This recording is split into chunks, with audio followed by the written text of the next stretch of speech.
Yes, habari za leo ndugu zangu. Leo tumefika kwenye shamba la mteja wetu ambao tulilipanda. Kuna watu wanajiuliza kwamba labda mtu amepanda shamba la afia zitakuwa zinafananaje baada ya miaka kama 5.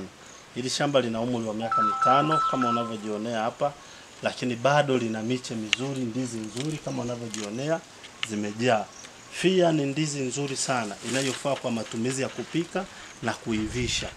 Unaona, unaweza ukaipika kama chakula, asili yake ni kama mtwike au malindi, lakini pia kitu kingine inafaa kwa ajili ya kupika zikawa ndizi mbivu kama tunazoziona mjini. Mara nyingi watu wa majijini, Dar es Salaam, Dodoma na mijini unapata ndizi, lakini chanzo chake ndicho hapa. Hii mbegu ni bora sana. Isingekuwa bora na sisi tusingekuwa tunailima. Unaona mashamba yetu zimejaa, ni ndizi nyingi kabisa kama unavyozionea, na tunazipanda kwa ukubwa. Shamba lina zaidi kama 2,000 na limezunguka mazingira ya hapa nyumbani.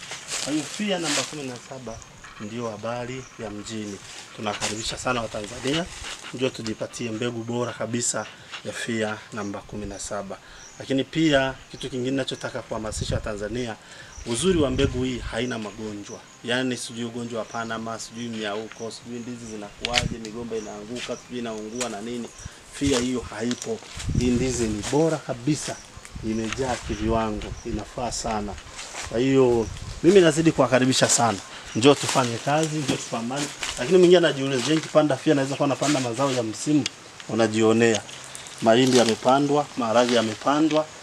Hivyo, kwa hiyo bado na hili shamba lina umri mrefu sana. Mikungu, yani shamba hili zaidi ya miaka 5 liko hapa. Na maisha yanafanya nini? Yanaendelea. Kwa hiyo karibu sana ndugu zangu.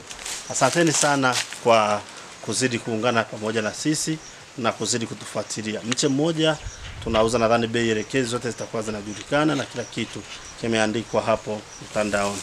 Asanteni sana kwa kunisikiliza.